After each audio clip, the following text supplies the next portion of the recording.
Allow me to share with you yung aking devotional. It's a devotional actually about Matthew 5:3.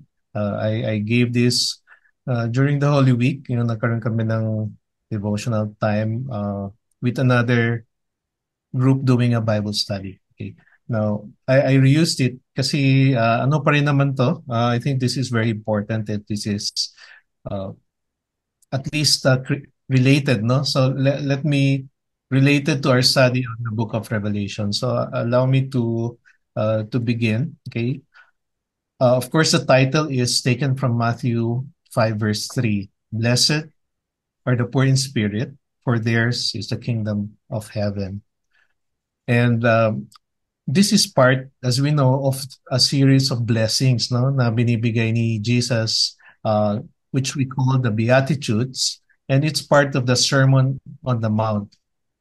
Okay, it is the very first Beatitude out of nine, which are covered in verses 3 to 12. So in the Sermon of the Mount, dito nag-flow out yung very, very important primary teachings of Jesus Christ. Okay. Doon siya sa Mount of Olives. It is even called the Olivetti Discourse ba yun? Kasi ang daming teachings ni Christ doon, which are very important teachings of the kingdom. Okay? It's about the kingdom. Nandun lumabas yung salt and light, teaching about salt and light, about vengeance and retaliation, about loving your enemies, about laying up treasures in heaven, about the narrow gate. Nandun din yung building your house on rock. And of course, nandun yung Lord's Prayer. No? All of that are part of the Sermon of Christ when he was in the Mount of Olives. Okay. So as I mentioned, related ito sa study natin na sa Revelations because pareho yung central theme ng teaching ni Christ sa Mount of Olives. Okay. Uh, both with the eschatological visions that we see in the book of Revelations. Okay, ang central theme nila pareho, it is about the kingdom of heaven. Okay, sa ano nga lang sa time ni Jesus, when he said the kingdom of God is now here, hindi pa in a physical sense, but it's more on a spiritual sense, no? Which is very very important. Okay, and sa pagdating sa Book of Revelations, then nandun yung ano na talaga, yung ultimate fulfillment of God's reign and culmination of His redemptive purpose. That's what we will see there, and there is a physical establishment of God's kingdom. And ultimately, God will make His abode with with His people. And yun ang fulfillment ng kingdom of heaven. Okay? But now, dito sa study natin, we will tackle the spiritual uh, realm, no, which is already upon us. Okay. So yung outline natin tonight will be as follows. I will talk about pride, a foundational sin. And then let's do an exegesis of Matthew 5:3 and dissect it. And then I will talk about humility and dependency and also pride versus humility. Okay. So, pasensya na, maliliit talaga yung mga sulat. Okay. Now, uh,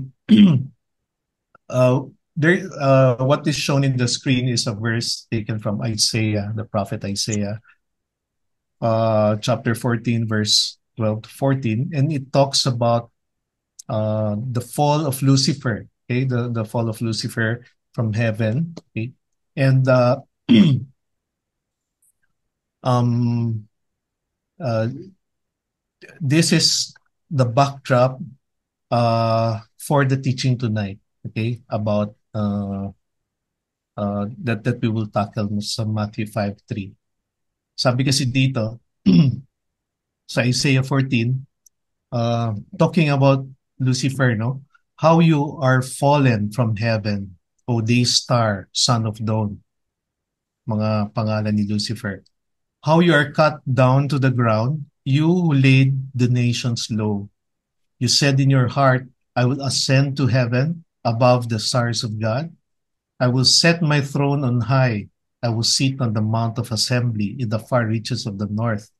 I will ascend above the heights of the clouds. I will make myself like the Most High. O, di ba? Parang sounds familiar din. I will make myself like the Most High. I will make myself like God. Kay Lucifer pa lang, nag-umpisa na ang foundational sin of pride. Okay?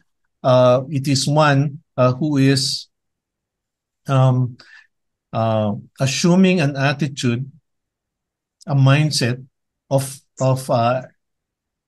exalting himself, no, elevating himself doon sa level of God, na ipapareho niya yung sarili kay God, no.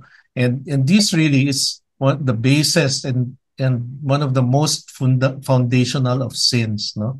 When we say foundational, we mean parang dito nagmumula, no. This is the root from which other sins emerge. Like for example, the sin of envy is a sin of pride, no? Kasi naiinggit nga sa kung anong meron ng ibang tao. Ganon din yung covetousness.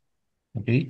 And we, I think, can think of really many examples on this regard, no? Na nagkakaroon ng bitterness, nagkakaroon ng hate, nagkakaroon ng anger, mga away, no, unforgiveness, because of pride. It is really pride na nasa loob, hindi nakikita ng ibang tao, okay? Palaging minamask ng mga tao, pero yun ang dahilan kung bakit nagko-commit ng mga bagay na hindi dapat, right?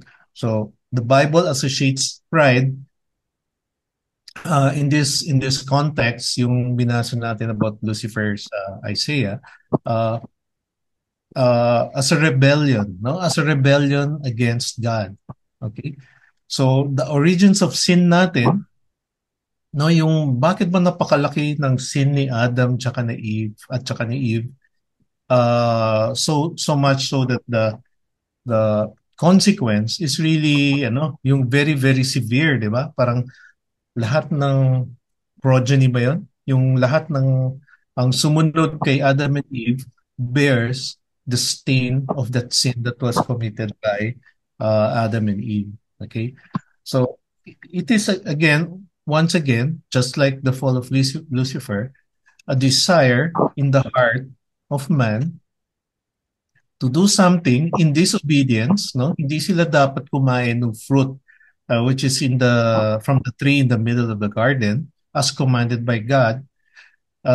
Pero gusto nilang gawin yon because nadala sila doon sa sinabi ng temptation na you will have the knowledge of good and evil, no? And you will be like God.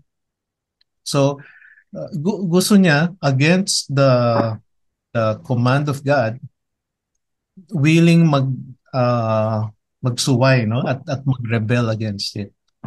Okay, so again, this is like a pride where parang gusto niyang itaas yung sarili niya above kung ano talaga yung katotohanan, no, which God has established. Okay. All right, in Proverbs 16 verse 18, for example, it talks about pride, no? It says, pride goes before destruction and a haughty spirit before a fall. So, palaging ganun ang story ng mga tao. Kapag, may kasiraan, may kasamaan na nangyayari, ang nagpe-precede doon is really pride. Okay? Or a haughty spirit, yung a proud, arrogant spirit, no, ng isang tao. Okay? So this is the context really to set as a context para so that we can better understand the first beatitude. which is blessed are the poor in spirit, for theirs is the kingdom of heaven. Okay, let's go to the next slide. Let's do an exegesis uh, of the verse. Okay, so blessed are the poor in spirit. Yung blessed are dito, nakalagay dyan is Makarios in Greek, no? And it is really a term. Sa ibang versions ng Bible nakalagay happy are, di ba? Happy are the poor in spirit. Parang interchangeably, ang blessed at saka ang happy ginagamit nila. And truly in the way that it is used in scriptures, ganun nga yung ibig sabihin ng blessed, no? Yung there's happiness, no? It's almost like a synonym of happy. Okay, but it actually carries a deeper meaning than just mere happiness. Okay, it implies a state of what spiritual well-being, a state where there is approval from God. Okay, and that is what true happiness is. No, how the Greek word defines happiness, that in a way that it transcends external circumstances. Okay, so it's a deeper kind of happiness, hindi lang superficial, hindi lang parang temporary, no? Or pang uh, tawag dito, for just a short period. It's a deeper, it refers to a kind of happiness that is much deeper than that. Okay, kahit ano pa man yung circumstances, kahit hindi masyadong maganda, pero may happiness pa rin, may joy pa rin sa loob ng puso. Okay? And this really the verse here really challenges, no? Pag titingnan natin yung mga beatitudes, puro blessed are, blessed are. But when we look at what it's talking about the poor, about those who mourn, those who are hungry, 'di ba? Parang bakit magiging sobrang happy ang mga 'yan? Parang it is so counterintuitive. It really goes against the grain of what reality is, of what we observe, 'di ba? Or even what we experience. Bakit ganoon? That's why this the beatitudes is difficult to understand, and often, like ako dati, misunderstood. No, we misunderstand it. It challenges the conventional notions of happiness and success. Okay? Ito yung definition ng success ng world. Just very briefly, I want to go to this slide and to see if maybe we can relate with this. No? According to the world, ito yung happiness. Okay, very quickly, happy are the wealthy, for they have amassed treasures and possessions to fulfill their desires. Happy are the powerful, for they hold sway over others and command respect and obedience. Happy are the famous, for they are celebrated and admired. And so on and so forth, etc., etc. No? Ito talaga yung definition ng happiness. Okay, let's jump back. And pag binasa natin yung Beatitudes, kung ano yung sinasabi niya, blessed, or a state of being in deep happiness, parang hindi yata realistic ito. Okay? So yung beatitude kasi is a paradox, no? Parang yung worldly expectations of success natin, na alam natin, hindi yun ang sinasabi ng beatitudes. It is so countercultural, okay? And because it refers to a different set of values kay God, no? And dun sa introduction ko, I mentioned this is already about, he's talking about the kingdom of God.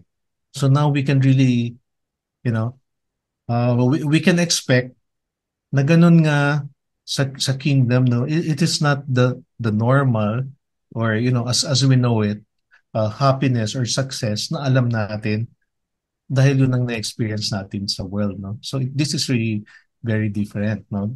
True happiness defined here, or blessedness, is really, like the shalom of God. It's having a spiritual well-being, which transcends temporary or temporal happiness, and it is not superficial. No, it's not just superficial joy and peace. No, a shalom of God is, like a connection, like a feeling that God approves and God is pleased. Okay, and that is very, very important, to have deep uh, spiritual happiness. So that is what it is really talking about. So let's go to poor in spirit. So ano ngayon yung poor in spirit na tinutukoy dito? It refers to those who recognize their spiritual poverty, inadequacy, and utter dependence on God. Okay? 'Di ba? Kasi hindi naman sinabi poor, period. Okay, this is really talking about a different kind of poverty. Okay? And in this context, very clearly, it is talking about spiritual poverty. Okay, so how do we understand that? Uh, Alam na natin it is not just material poverty. So hindi yung mahirap, walang pera, hindi maka-afford na ng mga magagandang bagay sa buhay, right? But it's not really about that. Okay? So it is a poverty of spirit where one actually recognizes na lahat ng mga mga spiritual requirements sa kingdom, okay? Which is the standard of God, okay? Si God ang nagsiset ng standard na yan. So we could look at the law, for example, as a declaration or a manifestation of kung ano yung standards ni God, right? And one who is spiritually poor looks at that and recognizes na, wow, inadequate talaga. Hindi talaga niya kaya apart from God, no? Hindi niya kayang magampanan lahat 'yan. There is just like the tax collector who was beating his chest and crying out, realizing his sinfulness. Okay? Ito rin yung nakita ni Isaiah, for example. Okay? Going back to Isaiah, a prophet, no? Who during his time was, ang taas ng tingin sa kanya ng mga tao. He was looked up to by yung mga Jews, no? Mga people. But when he had a vision of being in the presence of God, 'di ba? Wala siyang masabi kundi, woe is me. I am lost. Okay, nakita niya na grabe, grabe pala yung glory ni God. Grabe yung holiness niya. It is so pure that ako, grabe ang dumi ko talaga. Ang dumi ko. There is just no way. No? I'm completely lost. I'm completely undone. Nung ginawa yung ginamit yung word na yun, parang kumalas. Lahat ng alam ko tungkol sa sarili ko, na okay ako, na marunong ako, na maayos ako, righteous ako. Wala, kumalas lahat. Okay? Wala talaga pala. I am so poor and I am so broken and I am, just completely unable to meet kung ano man tong holiness na hinihingi ng Panginoon sa atin para tayo pwede maging together with Him, right? Okay? So, ganun yung poor, someone who uh, is poor in spirit realizes that apart from God, apart from the grace of God, apart from the intervention of God, no, kailangan may gagawin talaga si God kasi kung hindi, I am completely hopeless na talaga. Wala na talaga akong magagawa pa na tama. Okay? Because nakikita ko kung gaano kataas si God, gaano siya ka-holy, gaano siya ka-exalted above everything, no? Na kung ano man, yung understanding ko, parang ang layo pala talaga. Okay? I am so wrong about who God is and what I am required to be. Okay? So, kaya naging importante dito yung aspect ng having humility, okay? And yung, of course, submitting, no? Of submission, of submission to God. Okay? So, number three, talks about the reward, no? Reward na ito of of being poor in spirit, being in that condition, no? Ang sabi, theirs is the kingdom of heaven. Okay? The reward uh, ng isang tao nagre-recognize na hindi niya kaya by his own merit, by his own power, by his own will, apart from God, no? So, complete and utter dependence upon God kung wala yun. Okay? So, uh, for one who does, who can do that, nare-realize niya kailangan yung mercy ni God, kailangan yung grace ng Panginoon, then anong sabi ng Beatitude? Theirs is the kingdom of heaven. Okay? If you look at the other Beatitudes, puro actually future tense yun. Pero except for this first one, ang sinasabi dito, theirs is the kingdom of heaven. It is not something na mangyayari pa in the future. No? So, ito na. Actually, napansin ko yun kanina. So let me just read it very quickly. Yung other Beatitudes. The second one is, blessed are those who mourn, for they shall be comforted. No? Yung something in the future pa ang darating.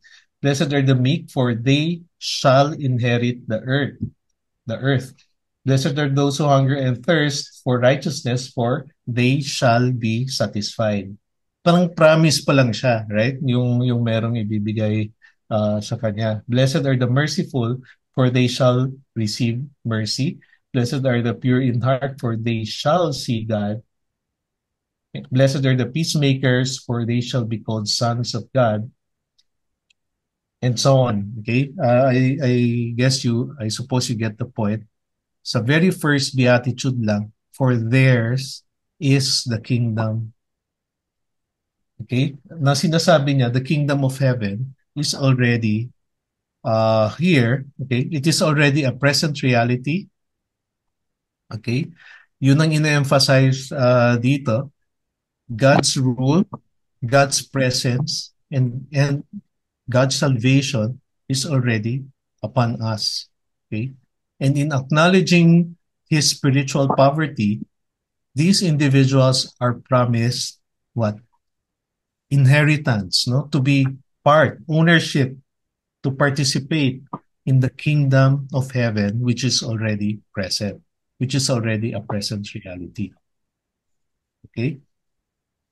So, that is actually what the verse is saying. Okay? Kanina I mentioned about the kingdom of heaven or the kingdom of God being an invisible reality already. Okay? Wala pa yung future culmination na makikita natin sa Book of Revelations, no, when we return to the study of the Book of Revelations. But si Jesus Christ has already established the kingdom of heaven. It is an invisible kingdom. It already exists, no?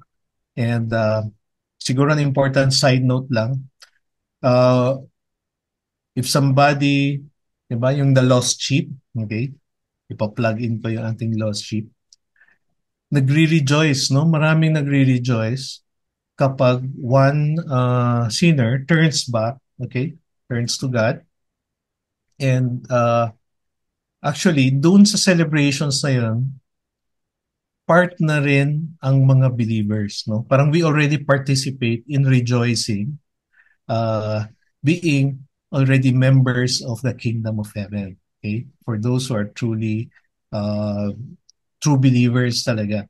Actually, isa na yun sa mga bagay-bagay na nag-share doon sa kingdom, no? When one sinner turns back, we rejoice lahat. Ganun din sa corporate worship actually, no? When we are in church, iba-ibang church tayo. but those who are really worshiping in spirit and in truth. Okay? Yung from a believing heart talaga, singing praises and glorifying God. You are now become part of a chorus na lahat kumakanta ng glory kay God in His kingdom. Okay? So, uh, for now, it is an invisible kingdom, but when the Lord returns, it will be, we will worship God in spirit and in truth, face to face in physical communion with all the other saints or believers, okay, who are part of the kingdom. And that is a very, very beautiful and a hopeful reality para sa akin. Okay. All right. So these are the key points ng ating verse today, tonight. Para ma-apply din natin, no? We can understand it more and, we can apply it in our lives. It really talks about humility and dependency. Okay. This is the core message. And of course, it is humility and dependence on God, no, not on anything else. Now, I want to point out here that it is actually the opposite of pride, no? Yung kay Lucifer, for example, uh, ayaw niya maging humble at ayaw niya mag-submit kay God sa reign, sa rule ni God, no? Gusto niya pareho. Ayaw niya mag-depend kay God. Gusto niya magdi-depend siya sa sarili niya. Meron din siyang nakakapag-command din siya ng legions of angels, no? Na parang yun ang mga sumusunod sa kanya. All right? So ganun din tayo, for example, when our pride will hold us back from really being humble and dependent to God, right? Parang that is what we it means when we say we have to trust God in everything.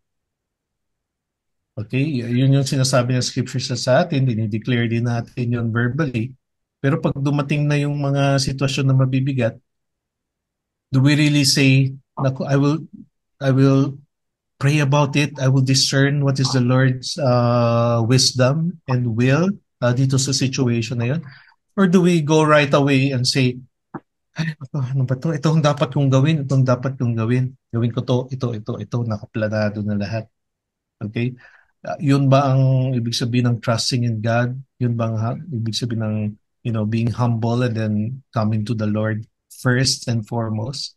Consulting God muna bago man kung anong kilos, no? Um, well, kung ako, I'm also guilty with this. Minsan nawawala sa isip natin, diretso na kagad, sugod na, right? Okay? And this verse, I think, is a very important reminder na, trust in God with all our heart, lean not on our own understanding, right? Okay. So those who recognize their spiritual poverty understand that their salvation, this though is very specific, no? It is talking about dependence on God upon their salvation, which is the most important reality for every soul, okay? And well-being that can come from God alone, okay? Dependence on the grace of God, right? On the power of God and not on your own. That is really what humility and dependency is. Kasi hindi naman ibig sabihin that we become so humble na kahit sa trabaho or kahit kausap natin ng ibang tao, parang sobra tayong pakumbaba, okay? And then kahit mali na, pero sige, oo na lang tayo ng oo, susunod na lang tayo ng susunod. No, this is not the humility and dependency that is being referred to here. This is humility and dependency upon God. Okay? On God. So, di ba kaya nga like, true believers are actually very bold, no? At meron silang wisdom, meron silang dignity na dala, okay? And integrity, right? So, sa mga day-to-day dealings natin, yun ang dala-dala nating character. Okay? but of course we're also loving and respectful, and that is how we manifest the character of God. Hindi yung parang wala lang tayong alam, palagi lang tayo nakatago dyan sa tabi-tabi at hindi tayo pwedeng mag-take ng positions of, of leadership, or, hindi naman ito yung klase ng humility na sinasabi. Okay? ang humility dito is really that sa lahat ng hinaharap natin sa araw-araw, uh, ang assurance natin, ang confidence and faith natin is always the Lord. And if we come to difficult situations, it may be persecution from others, no? Uh, and you on the first opportunity, you come to your knees and bring our petitions before the Lord, right? At sa Kanya tayo magdidepend, sa Kanya tayo magdidiscern, sa Kanyang word, magbabasa tayo kung ano yung dapat natin gawin sa mga panahon na yan. Kung meron tayong hinaharap naman na authority that is asking us to do uh, something that actually contradicts God's law, okay? For example, or ordinance ni God, or character ni God. Hindi tama eh. So sino ang susundin doon sa situation na yun?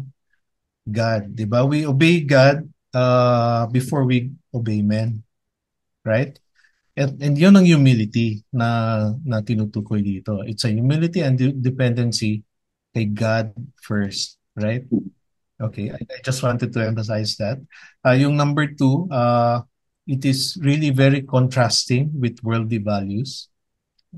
Jesus challenges here, really challenges conventional wisdom by highlighting the happiness of those who are poor in spirit.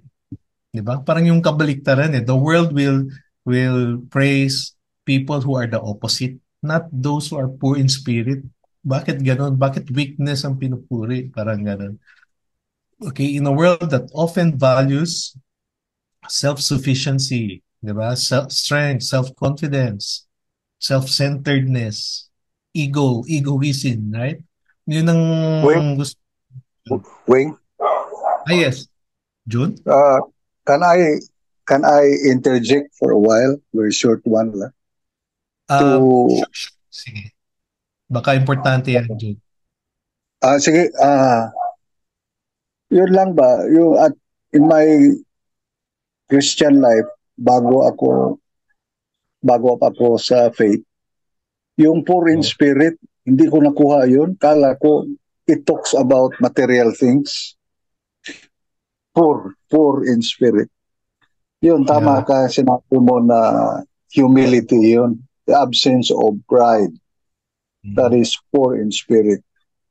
Yes, June. So, if we talk about it as humility or humbleness, we can we can even, to be more understanding of it, we can replace the word poor. Blessed are the poor in spirit. We can say, blessed are the humble in spirit. We know that already. That Yeah. it talks about our nothingness, about our emptiness, about our hopelessness, about Yes. our nakedness, about our vileness, that without God, we are really nothing. It's good you mentioned Amen. Isaiah when they saw the holiness of God, when the cherubims are surrounding the Lord, even covering their eyes. Sabi Yeah. niya, oh, I am a man of unclean lips. In other words, when he saw the holiness of God, we are really totally empty. Yes. Empty. We are in absolute poverty in the eyes of the Holy God. Our Yes. emptiness are really very, very absolute against the God who is our creator and who is uh, our provider in all things that we need. So, yeah, tama ka yung poor in spirit are those who are humble in spirit. Yun lang, Wing, yun lang ang interjection ko. Thank you so much for adding that, June. Oh, Welcome. parang it is so yeah, it's not easy actually to see realities like this, no? Kasi Yeah, as- sanay tayo dun sa mga worldly values eh. Kung ano yung yeah, hinahangaan sa mundo, kung ano yung mga values na tama, kung ano yung mga virtues that are, respected and looked at, yeah. uh, mga tao tumitingin sa ibang mga bagay talaga. So when we see something like this, parang hirap to. Ano kayo ibig sabihin nito? But tama, thank you for emphasizing. It's called sa tulip total depravity, right? Wala talaga tayong magagawa na magiging pleasing talaga or tama talaga sa mata ng Diyos sa standard ng Panginoon, right? Okay, and yeah, the contrast with what we are used to is just so ano ba? So it is so different talaga, no? So Jesus really emphasizes here the how important it is. And in fact, kung once makita mo 'yan, uh, then ang promise is theirs is the kingdom of heaven. Imagine, no? So parang ang hirap kasi mangyari yun eh, di ba? Kaya kung nangyari na yun, in a real sense, no, in a sincere way talaga, at totoong nakita mo yun, at nagkaroon ka talaga yung ng humility and being humble before the Lord, then tuloy-tuloy na yun. No, it is actually a fruit. It is a manifestation that may totoong faith. Mm. Because, di ba anong susunod na humility and brokenness? Repentance eh.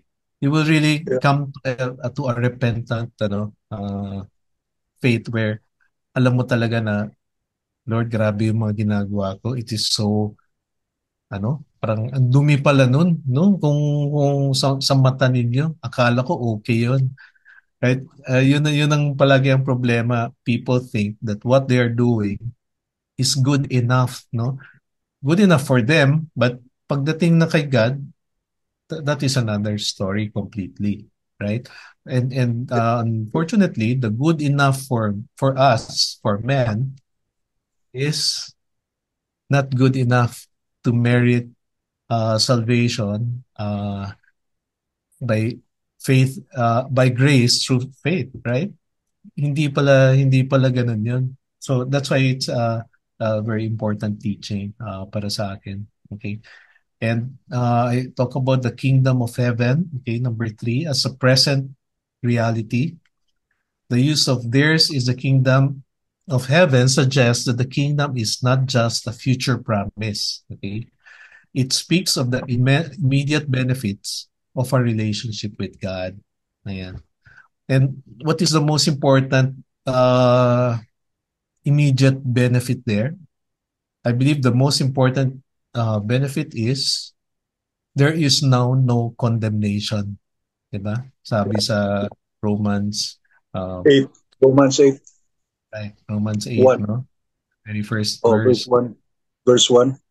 Oh, yun talaga yung benefit. So, hindi ka na enemy. Diba? Friend ka na. In fact, Yeah. son ka. In fact, co-heir ka pa. Co-heirs, right? This is the immediate benefit of being in that kingdom, in the kingdom of heaven. You are an ambassador. Being an ambassador in the kingdom means, yes, there is a kingdom. There is a ruler. There is authority. It is a specific, it's a specific kingdom already that already exists. So scriptures really tell us that there is this kingdom is already with us, right? It is already a present reality. Okay, so this is actually an encouragement for all. It is difficult to see how it can be an encouragement. No, it is an encouragement for people. Mayaman man sila, mahirap sila, Amerikano sila, Hapon sila, Pilipino sila, Iranian sila, Okay? Um, regardless of what kind of person you are, everyone can actually approach God with a humble and a contrite heart, and recognize the spiritual riches, di ba, that come through this relationship, being part of the kingdom. Okay? So, uh, I suppose yun yung heart ni Jesus when he was really preaching this. Uh, this is available eh. Pero 'di ba? Hindi lahat magiging part nito, magiging ganun magkakaroon ng humility and dependency. And 'di ba when I introduced the background as it is a foundational sin, yung pride, napakalaking hadlang talaga ng pride sa pagkakaroon ng tunay na humility ng isang tao, a humility that can really come to repentance, right? To true repentance of their sins and come to the Lord saying, Lord, wala akong magawa kung wala kayong gagawin sa akin, kung hindi niyo ako patatawarin, walang mangyayari sa akin. Kung hindi niyo ako isa-save, patay ako sigurado. 'Di ba? Parang uh, yun talaga ang kailangan. So it takes a person who will be able to overcome yung pride na ito. And of course, we know na si God lang talaga makakapagbukas ng eyes, quicken the heart or regenerate the heart, turn the heart from a heart of stone to a heart of flesh, see his depraved, lost, broken, empty condition, and rely on the grace of God to save him, right? So yun yung how it becomes available to lahat. Kung mariresolve nga itong mga hindrance, the hindrance of pride in our hearts, which lahat ng mga tao meron talaga. Okay? And sige, meron akong isang slide dito to share some verses that are important. Okay? Romans 14:17.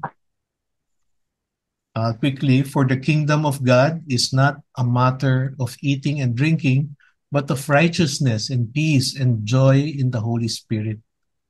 Okay, it really highlights that the kingdom is a kingdom of true joy, hindi lang superficial joy, and it is not dependent on material things or earthly pleasures, but it is rooted in the righteousness of God, on peace that the Lord gives, and the presence of the Holy Spirit. Okay? In First Peter chapter 1, verses 8 to 9, though you have not seen him, you love him. Though you do not now see him, you believe in him and rejoice with joy that is inexpressible and filled with glory, obtaining the outcome of your faith, the salvation of your souls. Grabe, no? The passage describes profound joy experienced by believers as they love and believe in Christ kahit hindi nila nakikita. Sabi, yun nga talaga ang totoong faith eh, right? And even in the midst of trials or, difficult situations, tribulations, tests, they know that their faith leads them to the salvation of their soul. And that is enough to give them inexpressible joy that is filled with glory. Diba? Glory hindi para sa sarili niya, glory para sa nagbibigay sa kanya ng grace, nagbibigay sa kanya ng salvation. Right? And in Psalm 16, verse 11, you make known to me the path of life. In your presence there is fullness of joy. At your right hand are pleasures forevermore. So I will just emphasize here eternal pleasures found in the relationship with him, with God, with being part of the kingdom, where his presence will be forever and ever and ever. Right? So hindi talaga temporary. Ito talaga yung joy na nasa presence ni God, that is where the fullness of joy is. Okay? Joy na inexpressible, sabi sa First Peter. Okay, then let's go to our one more slide. Wait. Okay, before that, meron lang ako watch out. Some teachings may distort these biblical principles. Okay, palagi na natin pinag-usapan ito. Here are some lang. Teachings that emphasize that God rewards faith with prosperity. Yan, di ba? Mga prosperity gospel ito. They focus on that overflowing blessings from God, ang tinutukoy nilang material blessings, overflowing success, di ba? And happiness and pleasure, achieving yung mga desires ng heart, di ba? And that is all false teaching that really goes against what Jesus Christ has been teaching in the Beatitudes. Okay? Yung iba, self-help, self-improvement. Okay? Finding your purpose in life, no? And then following it, grace of God. Yan, gagawin mo yung purpose mo sa buhay. This is really, I believe, talking about doing things according to kung ano yung sa tingin mo yung dapat gawin, right? And how is it wrong? It emphasizes kasi what? Self-reliance, human strength, human will, right? Rather than the grace and the mercy and the guidance of God. So hindi si God ang focus dito kapag nandiyan na naman tayo sa mga self-help, self-improvement na yan, teachings na yan. And of course, legalistic teachings also because uh, uh, ang gusto lang nila yung strict compliance doon sa mga batas, regulation, sa moral code, di ba? Dapat ganito, ganito, ganito. Just like the Pharisees, their mindsets lead them to self-righteousness, no? Which is actually very prideful. Di ba? Alam natin yung mga Pharisees, nagdadasal, pinapakita sa lahat ng mga tao na nagdadasal sila ng taimtim, right? At tapos sumusot sila kung ano-ano, na nawala na talaga yung tunay na uh, parang submission to the authority of God doon. Hindi na yun sarili na nila ang tinataas nila. So, I think this has many forms pagdating sa present day mga ibang churches. So we have to watch out. We have to be very careful of those things. Okay, so just to try to, help us more clearly here, gumawa lang ako ng comparison ng pride and humility. On the left side, mga pride qualities, no? Dependence on self, first of all. But Matthew 5:3 emphasizes a humble acknowledgement of spiritual poverty and a recognition of dependence on God for spiritual well-being, for spiritual joy and peace and happiness, right? So, based on dependence on self, dependence on God. So, pride qualities is very self-centered, okay? Blessings sa sarili, blessings to me. So, for example, let's watch out din kung nagpe-pray tayo, puro ba yung mga pangsarili lang talagang iniisip natin. Do we ever pray for others, for example? Or do we ever pray for spiritual, guidance or spiritual blessing, right? Right? Or puro lang yung mga concerns natin sa world. Sometimes if we are too self-centered, of course, the Bible also tells us that we can bring all our petitions to the Lord. But if we think about the Lord's Prayer, before dumating ang prayer sa give us this day our daily bread, diba? Ano-ano na yung mga dinasal? Our Father who art in heaven, hallowed or holy be your name. Your kingdom come, di ba? Your will be done on earth. So complete submission, the authority of God, Lord, complete dependence on Him before you will even, pray about things that are, bothering you, or yung concerns mo talaga sa araw-araw, no? Okay, so we have to be more God-centered. Okay, and focus on God's perspective. When we read the Bible, for example, pinapakita sa atin uh, perspective ni God, no? Yung will niya, yung purposes ni Lord, how He's working things out, how He's doing a Romans 8:28.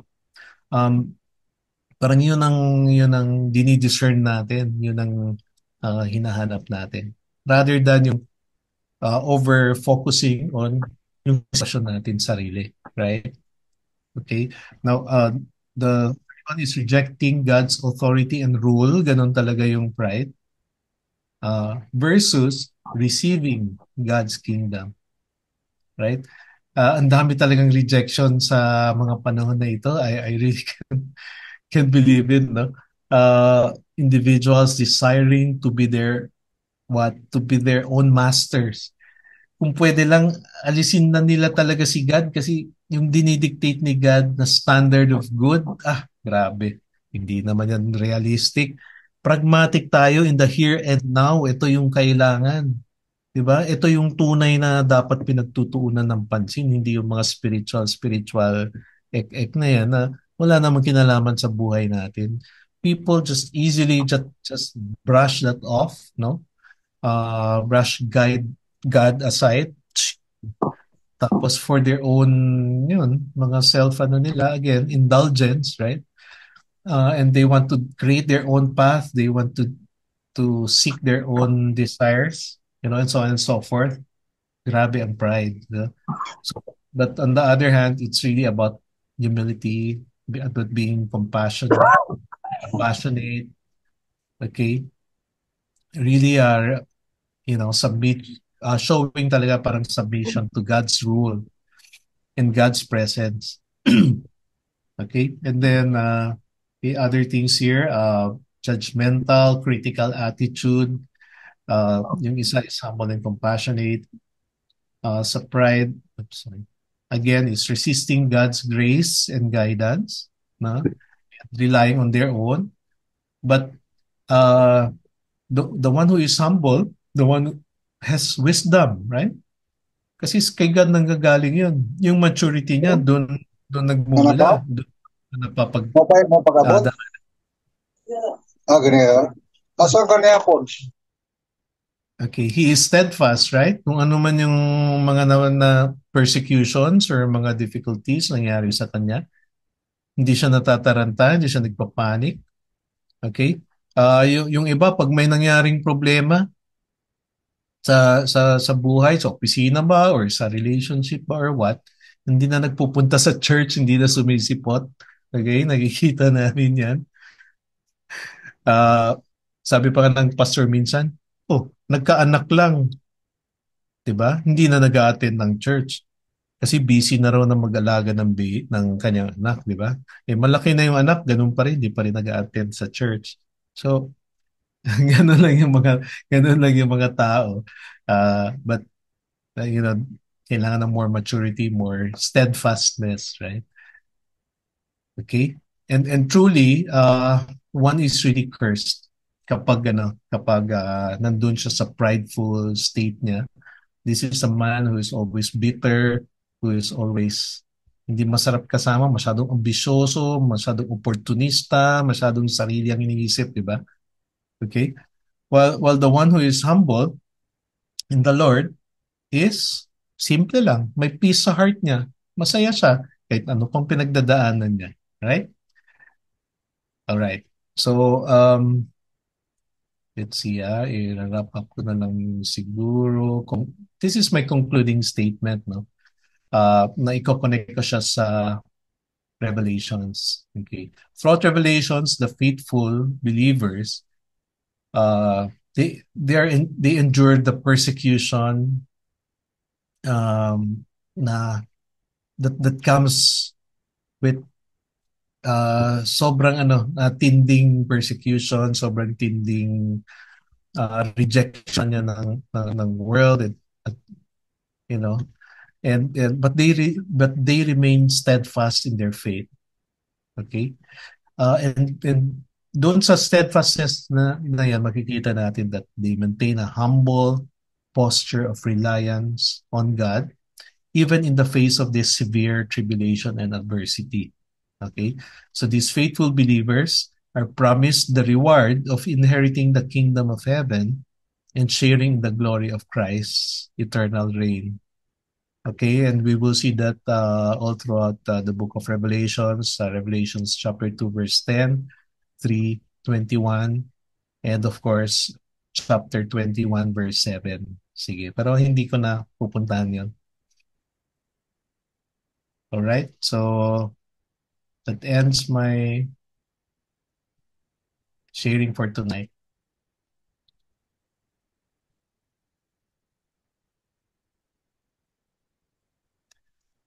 Okay, so as usual, pwede siguro tayo open the floor for questions and questions or sharing, kagaya nung ginawa ni Brother June.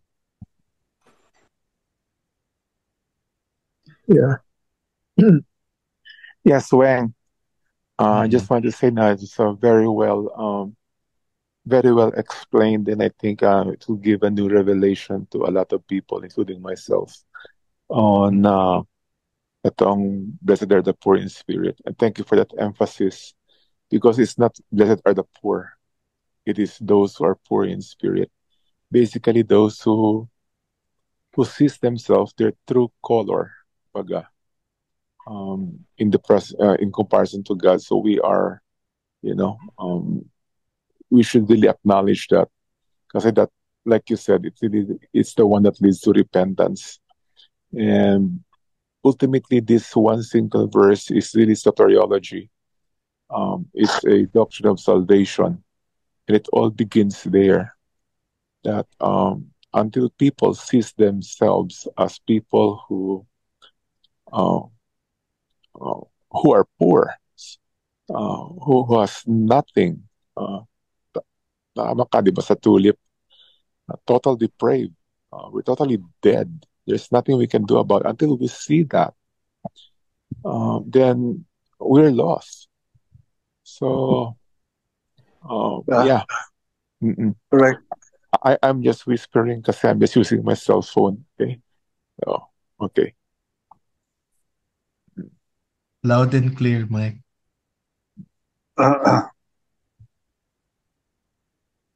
Yes, June.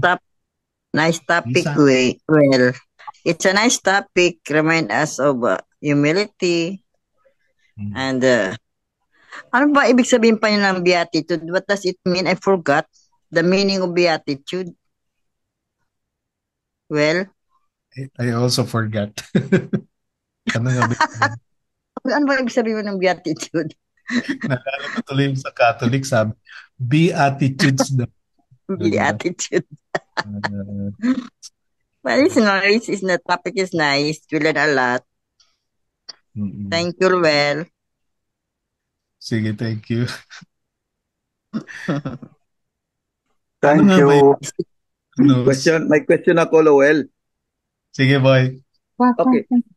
Sinabi mo kanina na pride is the foundation of sin. Does it also mean na walang sin na hindi nanggagaling na sa pride, or lahat ng sin is related to pride? Ganun bang ibig sabihin nun? Well, it's as a foundational sin.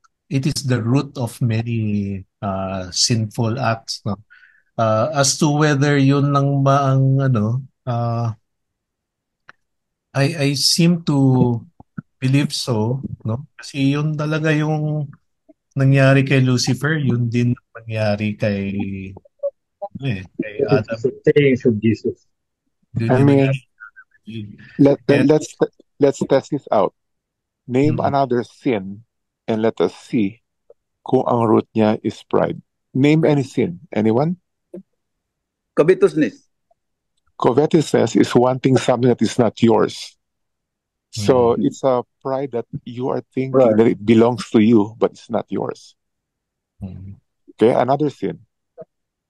Yeah, let's say, for example, Mike, even jealousy. It's the root cause of jealousy is pride. Obvious. Very clear. Oh. Jealousy. Yeah. So I think personally, of course, I could be wrong, but most, if not all, sin has one way or another connected to pride. Right. When you think of How yourself do we more relate highly, that, Mike and Wing, to the sa 2 Timothy 10, the love of man is the root of all evil. How do we relate to pride? love of money is because you want that you are deserving for more. Yeah. More than others. Yeah. Correct. That you are more deserving. That's why people step on other people. That's why people rob. That's why people cheat. I mean, ano pa? Adultery, the same thing. Ano pa? I mean, let's try it out. Let's test it. What other sin can you mention? And let's see if it has some connection with pride. Ano pa ba iba? Murder is still by pride. Murder. Yeah, murder. Yeah. That person does not Nakuha know mo, Weng? you're Nakuha mo yung question ko kasi naputo. Na-mute mo. Okay. Now, napuputol ako. Yeah. Okay. Si Isa mentioned a little bit about thank you kay Lowell because reminder of being humble. But this humbleness here has nothing to do with being humble elsewhere. This humbleness here has to be strictly on being humble that I am a sinner, accepting that I am lost. So we humble ourselves before God, that He is right and I am wrong. See, yun ang exclusive usage of the word humble here. Now, of course, we need to be humble in many other areas in life. Pero yung text natin dito is just putting yourself in the position where you acknowledge that you are wrong and God is right. I'm a sinner, He is holy. So until we come to that point, no matter how we think we are happy, dahil nga yung na-mention ni Lowell, power, money, fame, true happiness only comes to a person who's truly saved. If you are not saved, if you are not justified, if you're not a child of God, it does not matter what you have. They're all temporal. And a true happy person, technically doesn't matter what happens to him in this earthly life. I mean, frankly speaking, okay, I can face all my issues right now. My most recent is lost my leg. Why can I be happy? Because I know my future. I know I am saved. I know I'm truly blessed. There is no reason for me to be, yung magmukmuk or magkulong sa kwarto or none of those things. So that is a truly blessed person. That is why sa tulip, remember sa letter P, the perseverance of the saint. You know why he can persevere despite trouble and persecution and all of those things? Because he knows his position in the kingdom of God. You see, that knowledge and that understanding is truly what makes you happy. Okay? Lazarus was a beggar all his life. Not Lazarus who was resurrected. Lazarus who was eating with the dogs. Remember that? So, Yeah. Lazarus is truly a blessed man, a happy man, even though he was eating with the dogs. So tama yung conclusion ni Lowell kanina, yung watch out, watch out when teachers, churches are promoting that becoming a Christian is God will bless you and so on and so forth. Yes, we are blessed, but not necessarily in material possessions. We are blessed in the heavenly realms, as Ephesians 1 says. So, ayun, I've said too much already. May Connie, I say something? go ahead, please. I heard somebody was asking about beatitudes, the meaning. Oh, Connie. Yes, The Connie. meaning is blessed are. Blessed Yeah, are you when people persecute you because of me. Blessed are the poor. So meaning beatitudes are blessed are. Yeah, Beatitudes is extremely happy. These are the lists. Oh. These are the list of what makes people happy, truly happy. That's what it means, Beatitudes. Okay. Question, Luel. Sure. Can I ask? You mentioned earlier between the kingdom of God and the kingdom of heaven. Is there a difference between the two? No, it refers to the same thing. Iba lang yung tawag nila. Yeah. Mike, any ano doon? Yeah, Ang alam ko, it's exactly the same. It's synonym because heaven is where God dwells. And so the kingdom of God is where God is. So it's synonym. Yeah. Thank you.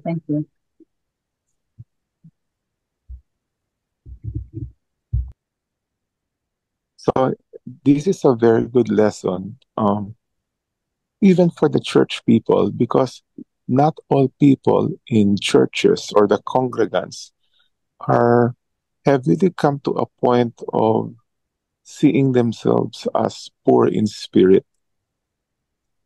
Okay, so which is basically the call of scriptures. That is why repentance is a major doctrine. Because until you come to that point, I'm a sinner, like the tax collector. Remember, who was beating his chest? Have mercy on me. Until we come to that point, there's no true happiness. Kaya sa pa nga, di ba, laging, gusto niyo yumaman. Okay, yumaman na, hindi pa rin kontento. Gusto maging powerful. Naging powerful, hindi pa rin kontento. But a true, properly indoctrinated, justified, born-again believer, I mean, what else can you ask for? It's just a matter of time.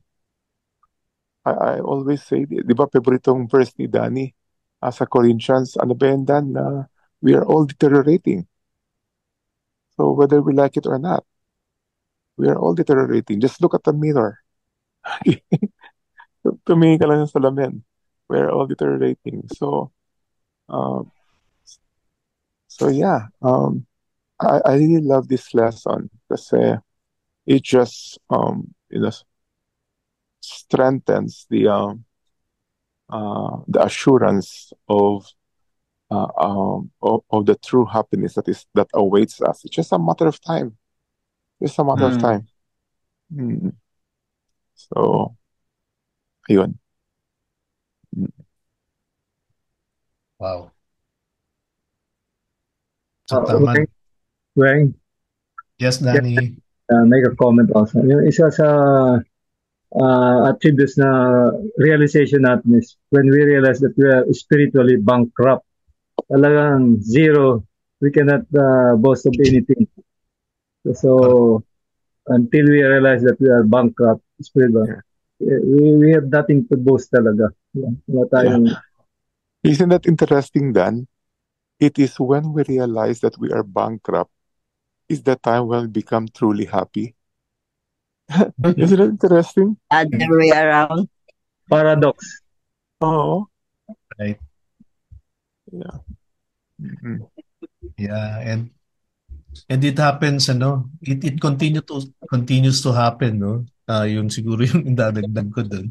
Hindi naman ibig sabihin we have come to repentance already, we have to come to faith, we are part of the kingdom, that we are no longer spiritually bankrupt, right? Mhm. Kasi ganun pa rin ang state natin until the time when we are glorified, right? That's why we are still continuing to be sanctified. And Tama. siguro, yeah. I totally agree. I think sanctification is a process for which we know the depthness of our bankruptcy. Mm-hmm. So the more we know the depthness of our bankruptcy, the more we are sanctified. Mm-hmm. Because inversely, the more we know we are bankrupt, that means the more we understand the holiness of God. Mm-hmm. Inverse yun eh. The more we know the holiness of God, the more we know we are bankrupt. Because now that is now the benchmark. Okay?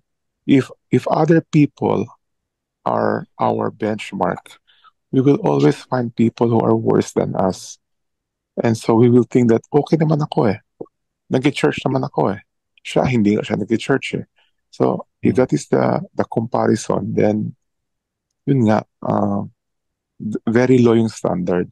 But when we start to know God, His holiness, then the more we will see our bankruptcy, which will bring more humility and which will result to more happiness, the blessedness. Mm-hmm. Yeah. Nandito pala si Ruben. Ruben? You might want to share something. Si Rene pala. I'm sorry, si Rene.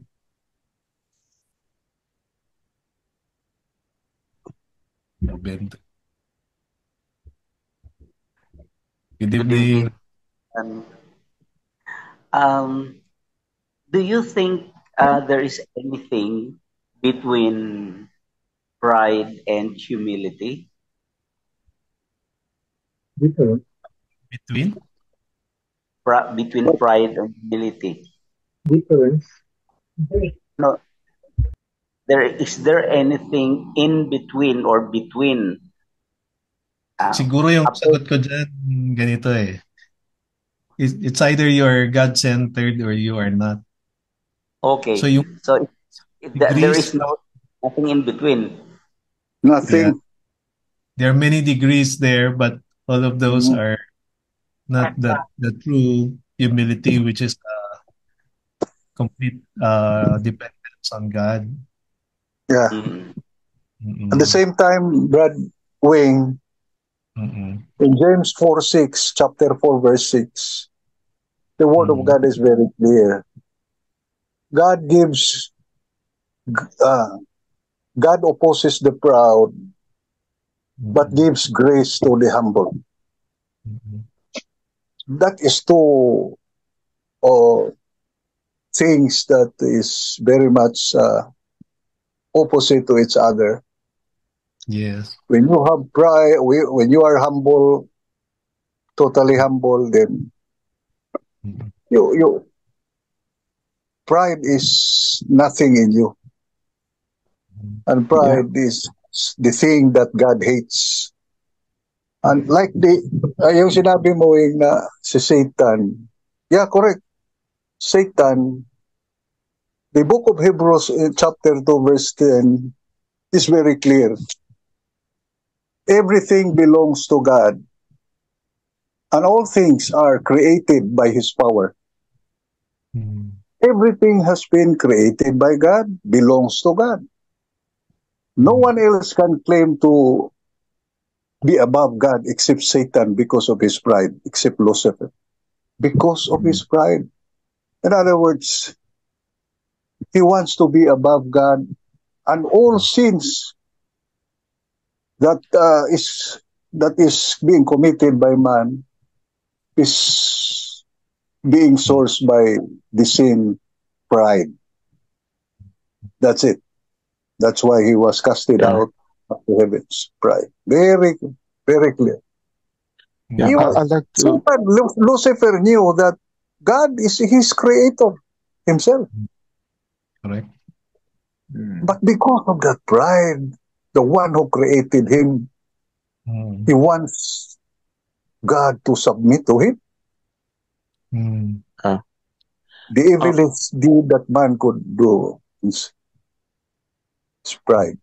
Yeah. Yun lang, Weng. Yun lang. May I that? answer the question of Ruben? Is there anything between pride and humility? Ben, ang context dito ng humility, like I said earlier, is in the area of salvation. Okay, salvation.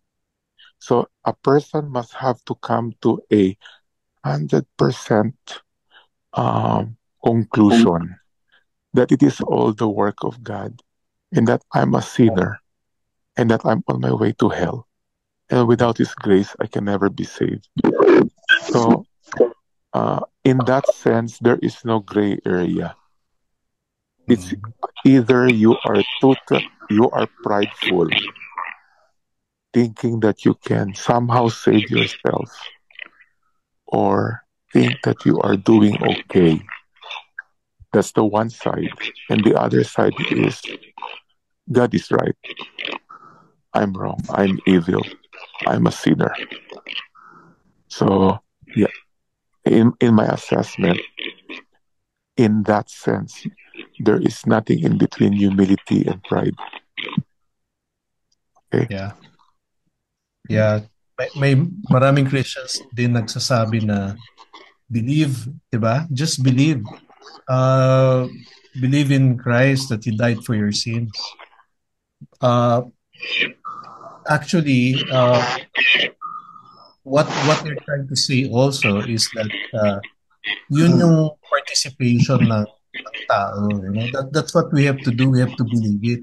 Of course, God gave His Son, ganyan. So ginawa niya yung means, right, for salvation. But tayo naman on our part, we have to believe that.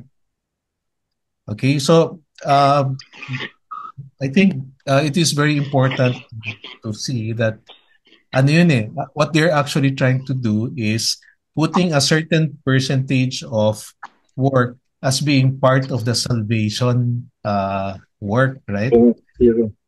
But scriptures tells us that salvation is by grace. It is the complete work of God. Wala ginawa si God. Hindi from beginning up to the end, then hindi ka masisave, right? So how does faith come into the picture? Because some see faith as work. Ito yung work ng tao. Ito yung gagawin ng tao. And kung wala kang faith, hindi ka masisave. So kailangan nalagyan mo ng faith. So paano natin sasagutin yan?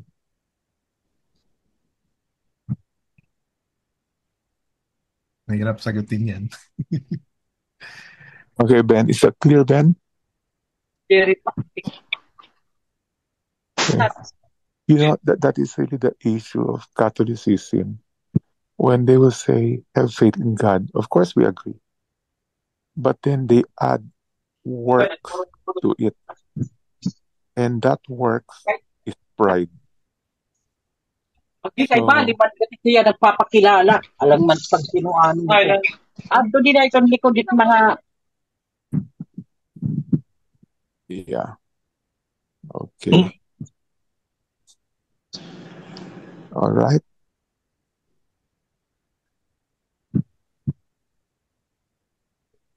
Sige. Meron pa ba? Any more sharing or comment? It's already 9:08.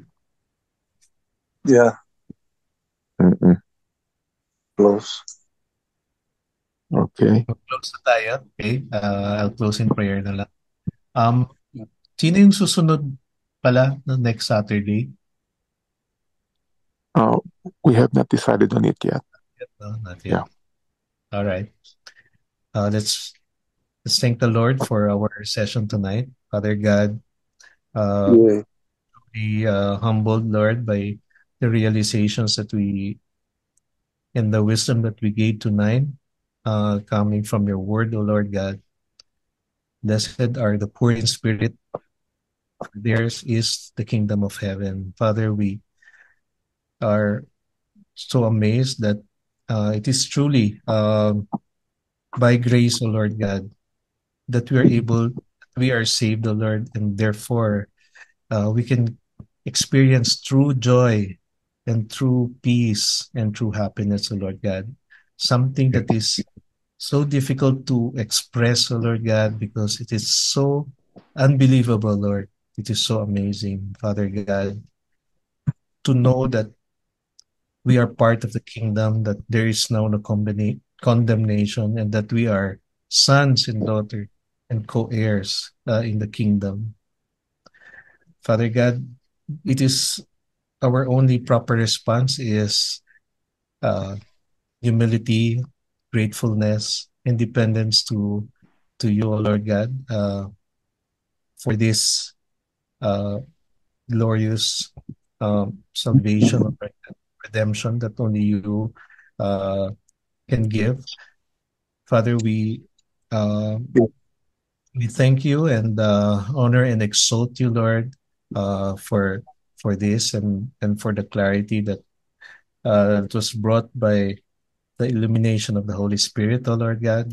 Father, we pray for your continued leading and guidance. So each one of here have dedicated time and to be present and to hear the revelation of your word. May each one be blessed, truly blessed, Lord, in the spiritual realm, Lord God, so that we may experience the joy, the true joy and lasting peace, Lord, that only you can give us, O Lord God. Bless our homes and our family. May your guidance, your protection, and providence be upon each one. This is our prayer, and we pray in Jesus' name. Amen. Amen.